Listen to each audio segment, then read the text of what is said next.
ئازیزان و خۆشەویستانم ئەمڕۆتان شاد و ئەم کاتتان باش. شەما عەلیم و لە ڕێگەی کەناڵی هیواوە لە خزمەتەوەی ئازیزم. ئەمڕۆ 15ی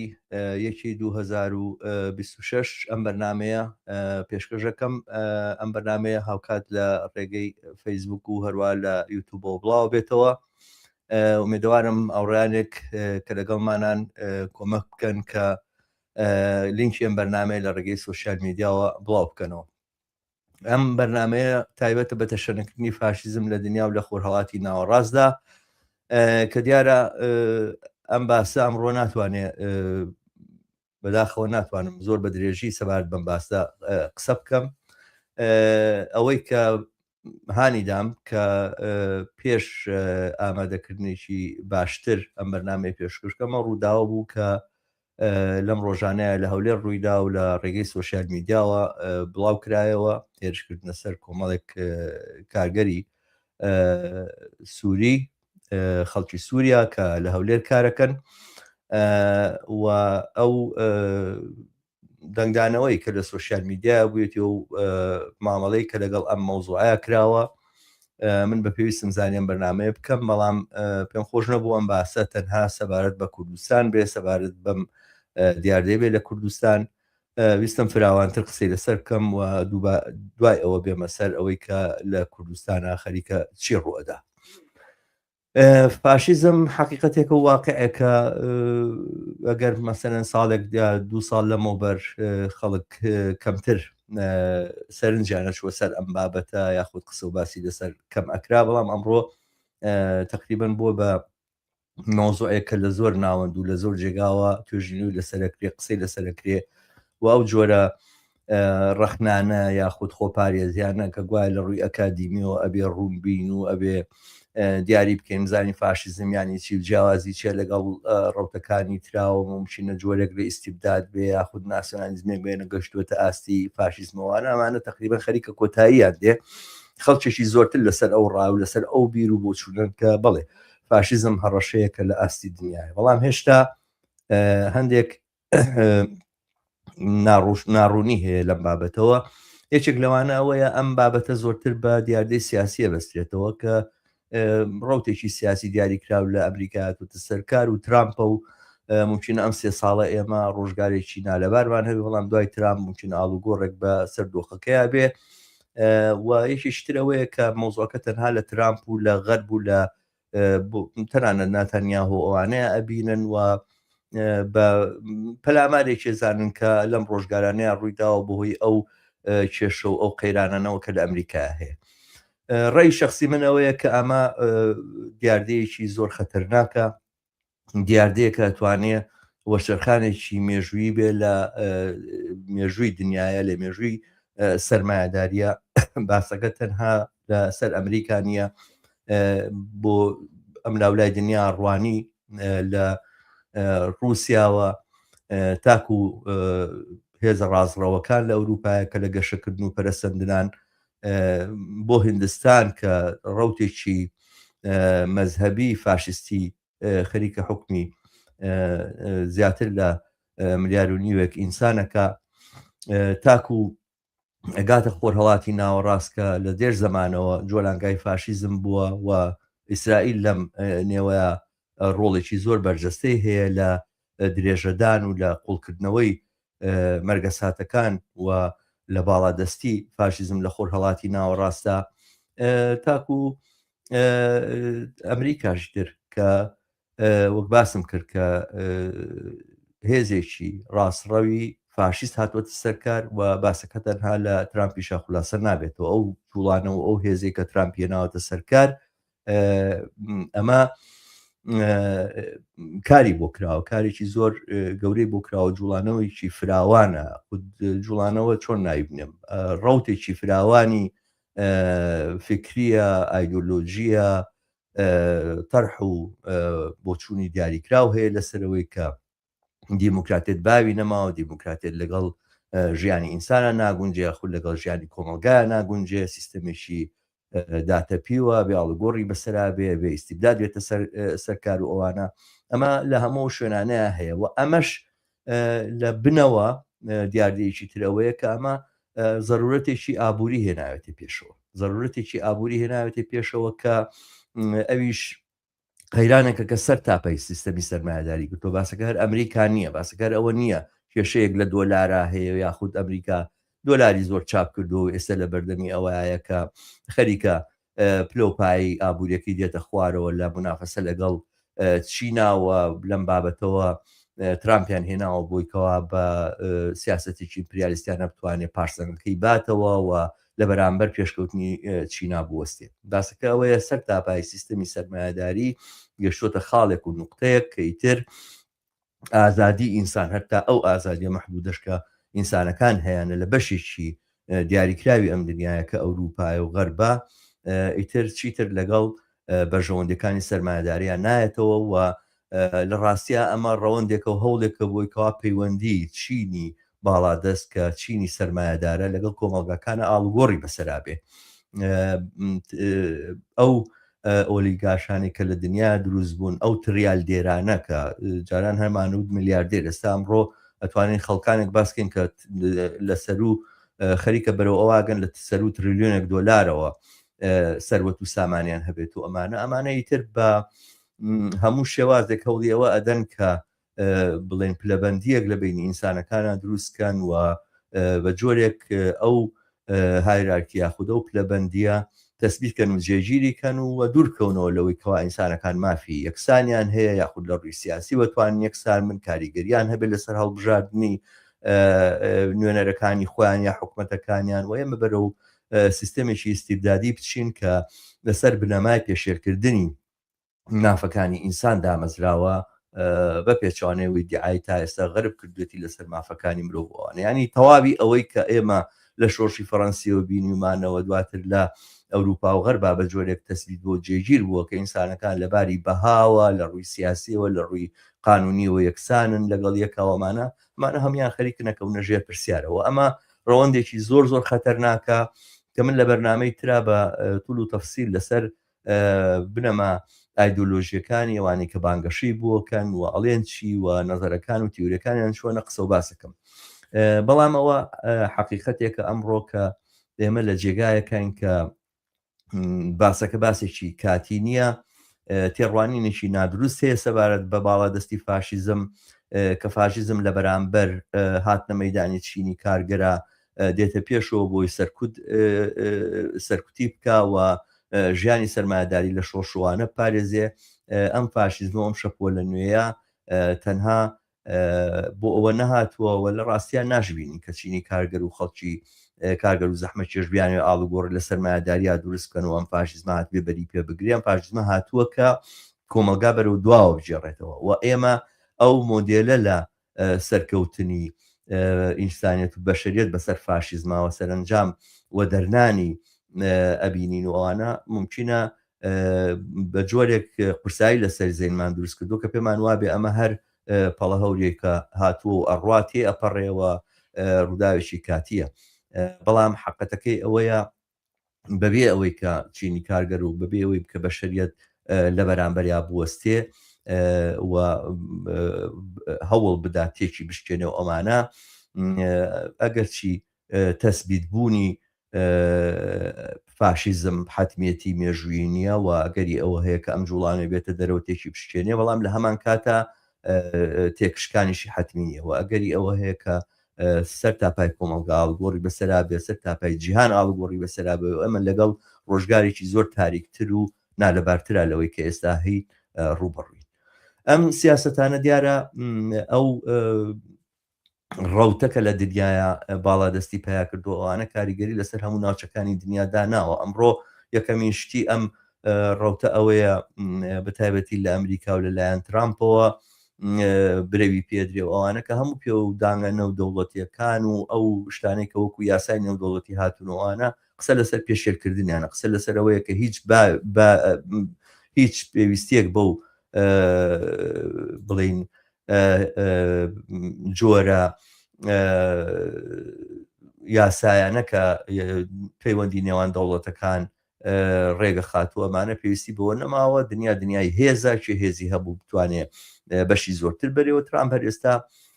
ئەوە هیچ کە پەلاماری ڤەنزوێلای دا و بەبێ هیچ مافێک و بەبێ هیچ ئەساسێکی یاسایی و قانونی سەرۆکی ئەو وڵاتەی ڕفاندووە و هێناوێتی بۆ ئەمریکا و گوایە لەوێ دادگاییەکە هەوڵیەوە دەکە گوایە گرینلاند بگرێ قسەی لەسەر کەنەدا کردووە کە بێ بەشێک لە ئەمریکا قسە لەسەر پەنەماکە کە بێ داگیر بکرێ وەلامان کاتیشە باسیەوە کە چای نەژەتوانێت بۆ خۆی بڕوە تایوان داگیر بکاتەوەوانە و خەریکرد بە جۆرێکیش لەگەڵ رووسیا ڕێگەکەون کە نەکتەنها باڵا دەستی هەبێت لە ئۆکرانیا بگرە لە بەرامبەر ئەو هەڕەشەیەشا کە لە ئەوروپای کات و ئەوانە ترامپ وە ئەم باڵە لە ڕاستڕەوی دنیا خەریکن بە جۆرێک ئەوروپاش تەسلیم بە پۆتینەکەن تەسلیم بە فاشیزمی پۆتینەکەن لەبەروی حقەتەکەی ئەوەی ئەو جێگای کە ئەمڕۆ لە دنیا ماوەتەوە شتێک لە بابەتی مافی مرۆڤوانە هەبێت لە ئەوروپایانەوەی ئەمەش بخنچێنن ئەم حرەکەتە زۆر خەتەرناک و مەترسیدارە کاریگەری لەسەر هەموو شوێنەکانی دنیاداناوە لەوانش لە خۆرهەڵاتی ناوەڕاست خۆرهەڵاتی ناوەڕاست هەمیشە جۆلانگای هین بووە مەیدانی ڕمبازێنی فاشستەکان بووە ئێمە دەسەڵاتی تورکیامان بووە کە ڕەگ و ڕیشەیەکی نازی هەیە بەڕاستی یاخود بە جۆرە بڵێن نازیزم ئیلهامی لە ئەزمونونەکەی ئەتاتورکەوە وەرگرتووە و لەم کەناڵەوە بەرنامەشمان سەبارەت بەمانە کردووە لە ڕابردووە و قسەمان لەسەر کردووە ئێمە لە خۆرهەڵاتی ناوەڕاستدا ناسیۆنالیزمی عەرەبی بەعسیمان هەیە کە نمونەیەکی زۆر بەرجەستەی فاشیزم بۆ لەم ناوچەیە جمهوری ئیسلامی ئێرانمان هەیە کە نەراتی فاشیزمێکی دینیەکەوە دەسەڵاتێکی سەرکوتگەر و داپڵۆسێنەر و ئینسان کوژی هێناوەتە سەرکارکەوە تا هیچ باشی بەوەنی هەزاران کەس لە سەرجادا بداتە بەردەستڕێژی گولە و کۆتایی بە ژیانیان بێنێ تەنها تاوانیشانەوەیە کە لە بەرزکی برسی و لە بەر دۆخی نالەباری ئابووری هاتوونە سەرجادە داوای ئاڵگۆڕێگەکەن لە ژیانیانە ئەمە ئەو کۆمەڵگای کە لە خۆرهەڵاتی ناوەڕاستدا هەیە ئەمڕۆ لە ئاستی باڵادەستی فاشیزما لە ئەمریکاوە بە جۆرێک لە وڵاتەکانی غەربیشا وای لێ هاتووە کە ئێستر بەرەو ئەوە ئەچێ کە هەموو ئەو ئومێدەی کە بۆ پێشکەوتن و بۆ ئاڵوگۆڕێکی پۆزەتیڤ بە قازانجی بۆ بەدەستێنانی ئازادی و یەکسانی زیاتر لەم ناوچەیە هەیە بکەوێتە ژێر پرسیارەوە لەم نێوەیە دیارە زۆر ئاسانەی بینین ئەمریکایە کە جۆلانی خست بۆ ناولیستی ترۆرەوە زۆر ئاسان هێنای و قاتێکی لەبەر کرد و ڕیشی قەڵەم کرد و هێنای کردی بە نوێنەری دەسەڵاتێک و دەوڵەتێک و ئەمڕۆ خەریکن هەموو ئابلوقەکانی لەسەر لابن هەموو سزاکانی لەسەر لابن خەریکن ئەیکەن و ڕایەهێنەوە ئیکەن بە نوێنەرێکی زۆر معقولی سەرمایهداری لە سووریایە لەلایەن عەرەبستانی سعودی و لەلایەن تورکیاوە بە جۆرێک لەلایەن میسر و تەنانەت ئیماراتەوانەشەوە بە کەمتر بەڵام ئاشکرایە کە ئەوانیش ناڕەزاییشانێ لەم بابەتەوە و تەنانەت بە پشتیوانی ئیسرائیلیش خەریکە ئەم دەسەڵاتە لە سووریا جێکەنەوە دەسەڵاتێک کە ناتوانانی لە فاشیزم ناویی زیاتری لێبنی دیاران قسەیە کە منی کەم لێرەیە باسەکەرەوە نییە من وشەیەکی زۆر تون بەرامبەر بەم دەسەڵاتە بەکارێنم کە لە سووریایە ئەم دەسەڵاتە بە معنای کەلیمە دەسەڵاتێکی فاشستیە بە معنای کەلیمە هەموو ئەو توخمانەی کە لە فاشیزما بوونیان هەیە کە نەتوانین لە بەرنامەی ترا بە ورد و بە درێژی باسی ئەو بکەین کە چۆن شۆنی تیا بەرجەستا بێتەوە لە دەسەڵاتی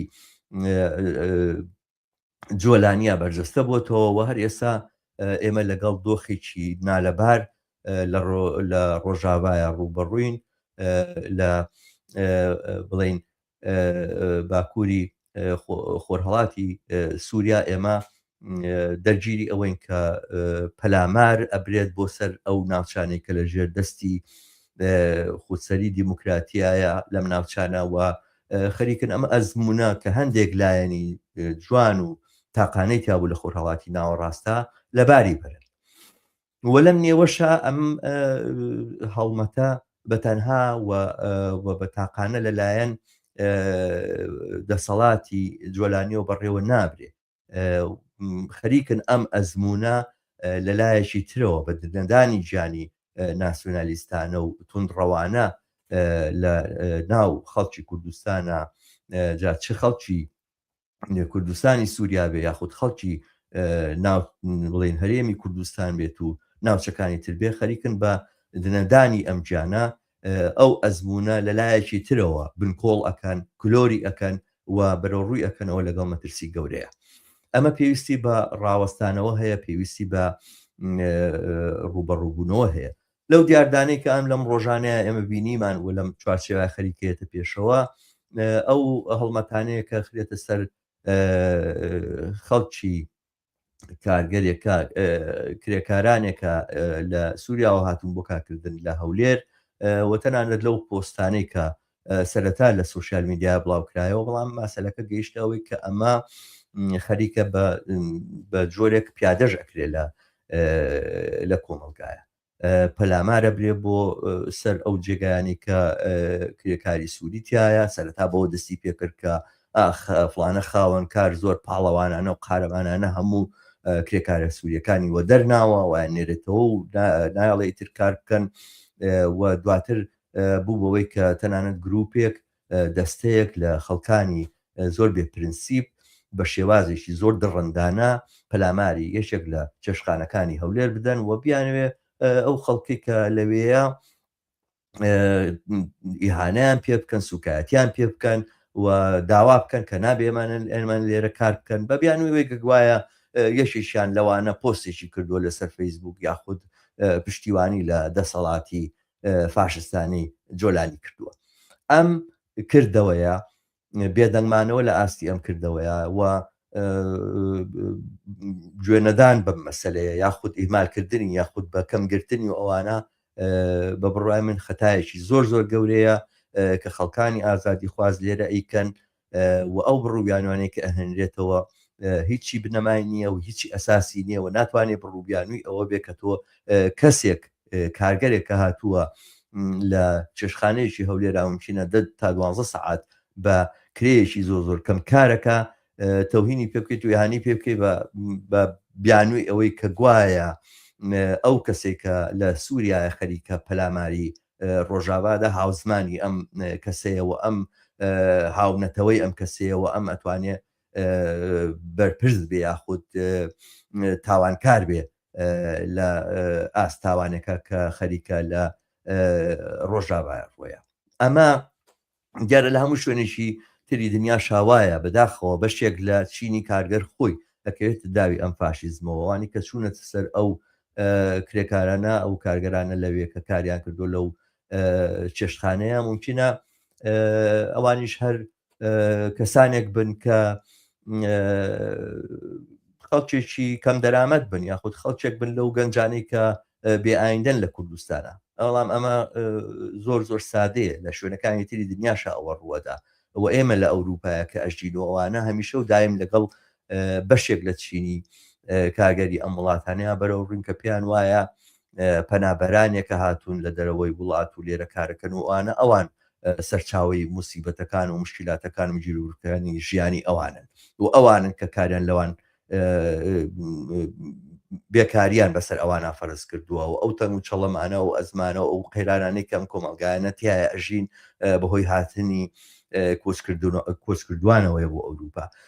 کە دیارە مەسەلەکەش لەوە تێناپەڕێ کە لەلایەک تەبلیغاتێک و یاخود ڕاگەیاندنێک کە ئەکرێەوە بڵین ئەو بیر و بۆچوونانەی کە یارمەتی ئەدرێ بڵاو ببێتەوە ڕیکلامیان بۆ ئەکرێ پشتیوانی ئەکرێت لەلایەن دەسەڵاتەوە کاریگەری هەیە لەسەر کۆمەلگا لە لایەکی تریشەوە بەشێکی پەیوەستەیە بە جۆرێک بێتوانایی یاخود تەنانەت ترسنۆکی ئەو خەڵکانە کە ڕوبەڕووی ئەم گیر و گفتانە بوونەتەوە. کەسانێک کە سەرمایهدارانی ئەم وڵاتە لە ئەوروپا ئەوانە لە ژیانێکی مەمرە و مەژیش خەریکە بێبەشیان نەکاتەوەوانەوە ئەیان خاتە داوی بێکاریەوە لەبری ئەوەی لە بەرامبەر چینی باڵادەستیان وڵاتانیان ڕابوەستن ئاسانترین شت ئەوەیە کە دراوسەکەیان کە لە سووریاوە هاتووە لە ئەوغانستانەوە هەیە بکەن بە هۆکاری ئەو گیر و گفتانی کە ئەمانتیایە ئەژین و ئێمەش لە ئەمڕۆ لە هەولێرا ئەیبینین ئەو گەنجانەی کە چوونەتە سەر ئەو چێشتخانەیە لەبری ئەوەی بیر بکەنەوە ئەوەی کە لە پشتی ئەم تاوانەوە وەستاوە جگە لەوەی کە جۆلانیەوە ئەو فاشیزمەیە ئەو دەسەڵاتە باڵادەستەیە کە لەم ناوچەیە خەریکە خەت و نیشانە کێشێت و نەخشەدانێ ئەمریکایە غەربە دەوڵەتانی ئەوروپایە ئیسرائیلە کە لە پشتی جۆلانیەوە وەستا و فرسەتی پێداوە کە ئەم تاوانە بکە لەبری ئەوەی بیر بکەنەوە کە ئەوە سەفارەتی ئەمریکا و قونسڵگەری ئەمریکالانی کەموا لە هەولێرایە ئەوانە توانن خۆپیشاندان بەرناوێ لەبری ئەوەی کە بیر بکەنەوە توان خۆپیشاندان بەرنە بەردەمی نێنەرایەتی UN کە لە ناو هەولێرا هەیە و ئەوان و داوا بکەن کە ئەم تاوانە ڕابگیری لە ڕۆژاوایە وەکو چۆن خەڵکی خودی ڕۆژاوا کردیان خەڵکی خودی قامیشلۆ هاتن لەبری ئەوەی کە پەلاماری دراوسەکانی خۆیان بدەن کە عەرەب زمانن یاخود لە ناو حەسەکە هەوڵ بدەن بزانن عەرەب زمان چیە بڕۆن ئێهانەی پێ بکەن هەستان خۆپیشاندانیان کرد و ناڕازایەکان بردە بەردەمی بنکەی ئەمریکا لەوێ ناڕازایەکانیان بردە بەردەمی ئەو دام و دەستگایانی کە خەریکە لە پشتەوە فرسەت ئەداوە بوار ئەدابەوەی کە دەسەڵاتی فاشیستی جۆلانی ئەو کارە لە بەسەر ڕۆژاوایە بێنێ ئەمە کرا لە هەولێریشا دووبارە بێتەوە بەڵام ئەمە تێچووی هەیە ئەمە تەکالیفی هەیە ئەمە پێویستی بە ڕێخستن هەیە پێویستی بە خۆ ئامادەکردن هەیە و مچینە لەگەڵ ئاسایشا ڕوبەڕووبی و مچینە لەگەڵ کێشە و گرفتی دیاریکراوە لەگەڵ دام و دەستگای ئەمنیەکانە بەرەو ڕووبی وچینە خەڵک بگیرە لەسەر ئەمەکە چۆن خۆپیشاندانەکەی لە بەردەمی قونسڵگەری ئەمریکا ئەمانە وەلی نیعمەتی ئێمە کە دیارە وەلی نیعمەتی مەسعود بەرزانی و ئەوانن بەڵام ئەمانە تەمان ئەم تێچوونانەی هەیە ئەم کێشە و گرفتانە دروستە بێت لەبەرەوە ئاسانترین شدەوەیە بڕۆینە سەر چێشخانەیەک و کۆمەڵێ کارگەر و کۆمەڵی خەڵکی هەژار کە هاتوون لەوێ بەس تەنانەت دەیانێت بژێوی ڕۆژانەیان دابین بکەن و ممکنە شتێک پاشەکەوت بکەنەوەوانە لەبریەوەی کە بچنەوە لە سووریا ببن بە چەکداری ئەو هێزە فاشستەی کە لە سووریایە دەسەڵاتدارەوانە خەریکن بژێوی ژیان پەیدا ئەکەن لە هەولێرا پەلاماری ئەوانە بدەی ئاسانەیەکی تێناچێ و دواتر فیلمەکەشی بڵاوەکەی دێ لەسەر فەیسبووکا و ئەنوا وەشقاڵ ئافرینت بۆ دێ و ئەنوا وەشقاڵ پشتیوانیت لێکلێت لایەن خەڵکێکەوە کە هەر وەکەوانەی ئەوانەی کە و کاریان کردووە هیچ لە باران نەبوون ترسنۆکن ناتوانن ڕوبەڕووی دەسەڵات و ڕوبەڕووی ئەو دام و دەستگانە ببنەوە کە بەرپرسن لە بەرامبەر ئەم تاوانەیە لە ڕێگەی ئەوە فرسەتی ئەوە هێنن کە دەستخۆشیەک لەمانە بکەن و سوۆسیال میدیا بکەن بە بواری دەرخستنی دڵسۆزی خۆیان بۆ خەڵکی ڕۆژاوا و گوایە بۆ داکۆچیکردن لەو شەڕوانانەی کە قەتڵ و عامەکرێن ئێستاوە ئەو خەڵکە کورد زمانە هەمیشە ستەم لێکراوەی کە بەردەم هەڕەشەی لە ناوچوونە قەراریان گرتووە پێیان وایە کە ئەمە ئەتوانێت ئەو ئامرازە بێ کە یارمەتی و کۆمەک بەوانەکە کە دیارە ئەمە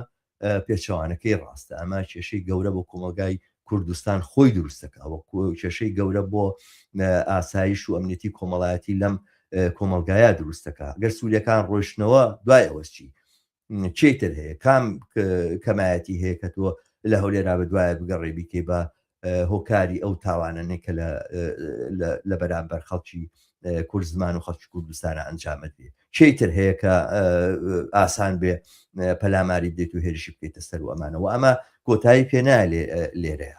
مەسەلێکی تریش دەسەڵات لە هەولێرا سەرباریەوەی کە مەسعود بەرزانی وتێتی ئێمە گوایە هەولێر جێگەی هەمووانی تیا بێتەوە و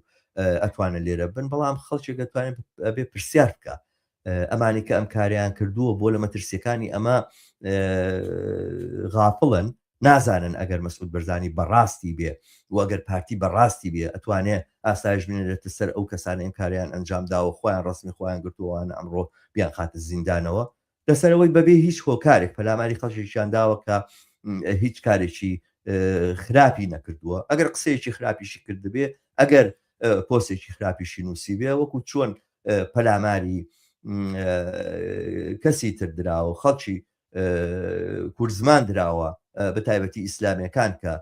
ئەو هەڵوێستانیان نوانوانە کرێ باسی ئەمانش بکرێ کرێمانش ڕابچێشنە پای دادگا هەر کەسێک پشتیوانی لە کوشتاری خەڵکی ڕۆژاوای کوردستان کردبێ ئەکرێ بە یاسا دادگا حکمی بداوە ئەو سزایی کە پێویستی بەسەریا دابسەپێنرێ بەبێ ئەوەی کەوا پێویست بکات تۆ ئەم مەسلەیە گشتگیر بکەی و هەر کەسێکە بە زمانی ئەو کەسە خراپە کارە قسەی کردووەمانە بە تاوانکاری بزانیت و زۆر بە ئاسانی پەلاماری بیت و وەکو نازانم وەکو کەسانێکی زۆر تاوانکار بەڕاستی بەبێ گوێدانە هیچ پرینسیپێکۆوانە و ئیهانەکردن بە خەڵکانێکە زۆر ئاشکرا دیارە کە بێتوانان وتوانای دیفاکردیان لە خۆیان نییە ئەمانە ئەم کردەوانە بەشێکی لەلایەن دەسەڵاتەوە پاڵی پەیوەندرێ بەشێکی لەلایەن دەسەڵاتەوە برێوی پێدرێ پشتیوانی لێ ئەکرێ و جێگای خۆیەتی کە نەک تەنها پشتیوانی لەم جۆرە کارانە نەکەی بەڵکو هەر کەسێک کە خۆی بە ئازادی خوازدارێ ئەبێ لە بەرامبەریا هەڵوێست بنوێنێ ڕاستی پرسیارە لە شارێکی وەکو گەوری وەکو هەولێرە کە نزیکەی لانی کەم 700,000 کەس بمچینە لەم شارەیە بژیوانە بە ئەندازەی ئەوە خەڵکی ئازادی خواز نییە کە بڕۆن بۆ هەمان چێشخانە و داوا بکەن بڵێن ئەو کارگەرانی لێرە کاریان کردو لە کوێن و پێیان بڵێن کە ئەوان پشتیوانیانن و ئەوان ئەو کارە و کردەوە نارەباری کە بەرامبەریان کراوە محکومەکەن و ئیداناکەن ئێمەی بینین ئەمریکا ئەمڕۆ فاشستێک حکومێکات و ئەوانە پۆلیسێکی تایبەتی هێناوە بۆ گەڕان بە دوای ئەو کۆچکردوانەیە کە بە نایاسایی هاتوونەتە ناو ئەمریکاەوە بۆی کا دیپۆرتیان بکاتەوە بەڵام لە هەمان کاتە خەڵکی چە ببینین لە بەرامبەریانە ڕائوەستێتەوە لە بەرامبەر ئەم هێزیان ڕائوەستێتەوە خۆپیشاندان ئەکا قوربانی ئەدا بۆی کەوا دیفاع لە داکۆشی لە بەرژەوەندی ئەوان بکات چونکە عاقڵن ئەزانن ئەم هێرشەکە ئەمڕۆکرێتە سەر ئەو کەسە بێتوانە و لاوازانە لەلایەن پۆلیس و دام و دەستگای پۆلیس و چەکداری ترامپەوە سبێنی ئەخرێتە سەر کارگەرانی کە داوای مافێکی خۆیان بکەن یاخود ئازادی خوازانێک کە ئازادی زۆرتریان بێ لە ئەمریکا ئەمە هەمان شت خەریکی ڕوودانە لە کوردستانە و ئەم شێوازە لە مامەڵەکردنی کارگەرانی عەراب بەشێکە لە تێڕوانیەکی گشتی بۆ ئازادیەکان و بۆ بەهای ئینسانی کە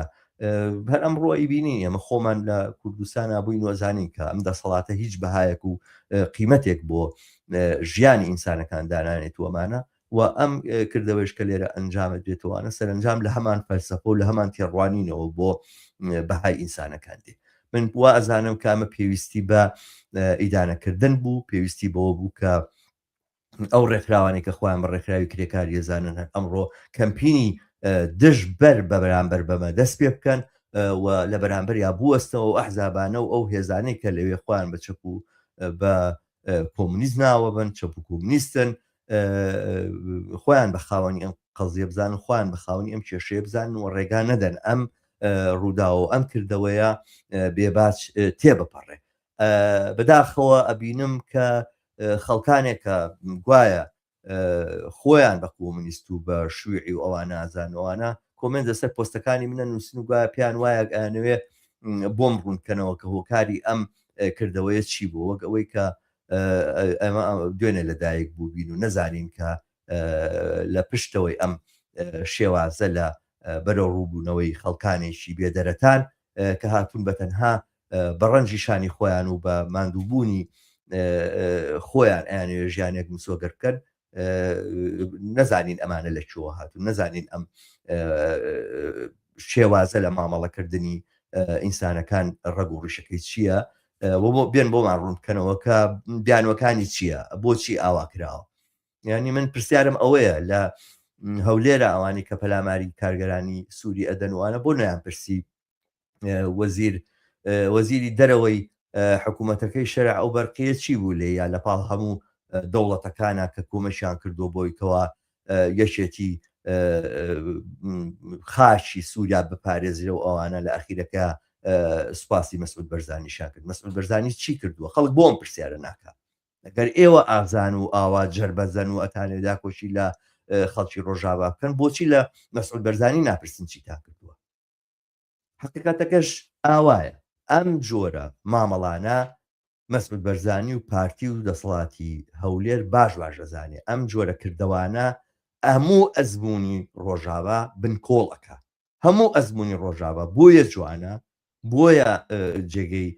پشتیوانی و داکۆشی هەموو ئازادی خوازانی دنیاە. بۆیە بە جۆرە لە جۆرەکان تەنانەت لە هەڵەکانیشان لە هەندێک تەسەڕوفاتیشان ممکنە ئینسان چاوپۆشی بکە، باسەکە لەسەرەوەیە تێڕوانینێک و مامەڵەیەشی تریان هێناوە بۆ مامەڵەکردنی خەڵکانی خاوەن ناسنامەی جۆر بە جۆر و ئەوانە. باسی خۆسەری دیموکراتیەکەن، باسی ئەوەکەن کە لە ڕقەوە هەتاکو و قامیشلوانە خەڵک خۆی ئیداری خۆیەکە، خۆی بەڕێوە ئەبا و ئەمە کۆمەلگایەکە و جێگایەکە بۆ پێکەوە ژیانی ئاشتیانە لە نێوان پێکاتە جۆر بە جۆرەکانە. کاتێک کە تەسەڕوفێکی لەم بابەتە ئەکرێ و دۆخەکە بە ئاراستەی توندبوونەوەی کێشە و ململانیە و ئەو ڕق و چینە قەومیە ئەبرێتەوەوانە لە ڕاستیە ئەم ئەزمونە لە مانەواقعەکانی خۆی دائەتەچێنرێ و تەنها وەسیلەیەک، تەنها ئەلتەرناتیڤێک کە ئەمێنێتەوە بۆ ئەم ئەزمونە هەر ئەو ئەزمونەیە کە لە هەولێرا هەیە، ئەو ئەزمونەی پارتی و بارزانیە کە هەولێری پێ بەڕێوە ئەبن و ئەمە بەڕاستی بە معنایەک لە معناکان لە ناوەوە کوشتنی ئەزمموی ڕۆژاوایە، لە ناوە کوشتنی ئەو شێوازەیە لە پێکەوە ژیان و ئەو قسانەیە کە ئەکرێ لەوێ ئێستا با بڵین بەشێکی زۆریشی لەوانەیە هەر قسە بێت و لەسەر کاغەز بێوانە، بەڵام لانی کە پەیامێکی جوانە، قسەیەکی معقول و باشە و ئەزمموونێک کە ئەوێت ئەم پەیامەی هەبێت و ئەوانە ناتوانێت بەم کردوانە و لەگەڵ ئەم جۆرە کردوانەیە بژی و نەتیجەتەن ئەم ئەزمموونە بە تەواوی لە ڕێگەی ئەم جۆرە کارانەوە ڕێگای فراوانکردنەوە و قوڵکردنەوەی ئەم ناکۆشیە نەتەوەی قومیانە لەبەی نەچێت. یعنی ئەوانەی کە بەڕاستی پێیان وایە بۆ داکۆشیکردن لە شەڕبانان هاتون پەلاماری کرێکارانی سووریان داوە گوایە ئەوێ دەریانکەن لە کوردستان، لە حەقیقەتە داکۆشی لە فاشستەکانی سووریا ئەکەن و هەر ئەو نمونەی کە لە سووریا هاتوۆتە سەرکار و ئێمە لە بەعز بینیمانەوەوانە خەریکن لە ڕێگەی تەسەڕوفات و کاری خۆیانەوە دووبارە بەرهەمی هێنەوە ئەیکەن بە دیدگایەک و بۆچوونێکی زاڵ لە کوردستانە. من بەرنامەم تەنها بەو مەبەستە کرد کە باسی ئەم مەوزوع بکەم لەبەرەوەی لەبریەوەی بنووسم و کاتێکی زۆر بە نووسینی بابەتێکەوە سەبارەت بەمە وەختێکی زۆرم لێبا، لەبریەوە پێم خۆش بووم قسانە لەم بەرنامەیە بە بینەرانی کەناڵی هیوا بگەێنم. بیرکردنەوەی ئێوە، تێڕوانینەوە، ڕەخنەکانی ئێوە حتمەن جوابی خوان وەرەگرنەوە و ئەگەر لەم بابەتانەوە سەرنجێکی تر هەیە من چاوەڕوانم کە وەک کۆمنت بێت و تا ئێستش پێم وابێ هەندێک کۆمنت هاتووە هەر ئاورە تافگەی هەندێک نووسینی نووسیوە، بەرحاڵ بەشێک لەو نووسیران نیشان بدەم. ئەوش ڕۆژاوا ڕاپەری ئێرە بە تایبەتی ڕۆژئاوا کوشتنی ژوور مناڵ و خەڵکی بێچەک هێرشی هێزی سووریای ئێستای فاشیزم قۆمپەرستی گەشە پێداوە ئینسانەکان لە جیاتی یەکتری بگرن لە بەرامبەر داژێکاری و گوتارە ژەهر کوشتار ژەهر دەڕێژن بەرامبەر یەکتری، ئەوەش ئازادی و گەیشتن بە مافەکان بەردەستکە کاتەوە دیارە مەبەستی ئەوەیە. بەرحاڵ من پێم وایە هاوڕام لەگەڵ ئاورە تافگای و پێم وایە هاوڕانێکی زۆرتریش ئەم ڕای ئێمەیان هەیە، گرنگەوەیە بێنە قسە و بێنە کردار و بە کردار ڕوبەڕووی ئەم جۆرە مامەڵانە ببنەوە و بربەستی لە بەردەما دروستکەن، ڕخنەی لێ بگرن و بەکردەوەش ئەکرێ پاڵپشتی لەو خەڵکانە بکرێت کە بنە قوربانی ئەم جۆرە تەسەڕوفاتانە. ئەمانە مەسایلی لاوەچی نین. هەندێک کۆمنت لەسەر هەندێک پۆستم نووسراوە کە ئەمانشتی لاوەچی نەخێرەمانە مەسایلی لاوەچی نەما، مەسایلی زۆر زۆر جدین و کاریگەری زۆر گەوریان هەیە بە بینین و بەرزانینی ئەوەی کە فاشیزم ئەمڕۆ لە دنیاە چی هێزێکی گەورەی لە پشتەوە وەستاوە، هێزێکی گەورەی لە بەردەمایە و لە بەردەسیایە، بەزانینی ئەوەی کە لە خۆر هەڵاتی ناوەڕاستە ئێمە لەگەڵ دیاردەیەکا ڕوبەڕووبووین لە ڕابردووە ئێستا لەگەڵی ڕوبەڕووین، بەزانینی ئەوانە ئەزانین ئەم جۆرە ئەڵسو کەوتانەوە ئەم جۆرە کردەوانە و ئەم جۆرە گفتارانە چ مەترسیەکی گەورە دروستەکەن بۆ ئایندەی کۆمەڵگای کوردستان بە ئومێدی ئەوەی لە بری ئەوەی کە ناچار بین و مەجبور بین لە بەرامبەر ئەم جۆرە دیاردە دزێوانەیە هەڵوێز بنوێنین و هەڵوێز بگرین قسە لەسەرەوە بکەین کە هەنگاوی داهاتوومان بۆ پێشڕەوی زیاتر بۆ ئازادی زۆرتر بۆ یەکسانی زۆرتر بۆ مەدەنیەتی زیاتر لە کۆمەڵکی کوردستانە چۆن بێ بەرحاڵ بەم باسە کورتە کۆتایی پێدێنم بەم باسە کوردێک کردم بەم قسانە و ئومێدەوارم ئەگەر کەسانی تر سەبارەت بەم باسە ڕێئیتریان هەیە ئەکرێ ئەم ڤیددیۆیە بێتە بۆنی گفتوگوی زۆرتر لەم مەوزوعاوە لە داهاتووە بکرێ بەرنامەی تر و قسە و باسی تریشی لەسەر بکەین زۆر سپاسدانەکەم کە بینەری ئەم بەرنمەیە بوون بۆ ئومێدەی لە ڕێگەی خۆتانەوە هەوڵ بن کە لە ئاستێکی فراوانە بڵاوی بکەنەوە و کەناڵی هیوا لە سەر یوتوب سەبسکرایب بکەن و بە دۆست و ئاشنانی خۆتانی بناسێن هەربژین و زۆر سپاس کە تا ئێستا لەگەڵ ما بوون تا یەکتر دیتنەوەیەکی تر هەموو ئێوەی ئازیز بە شادی و کامەرانی ئەسپێرم هەربژین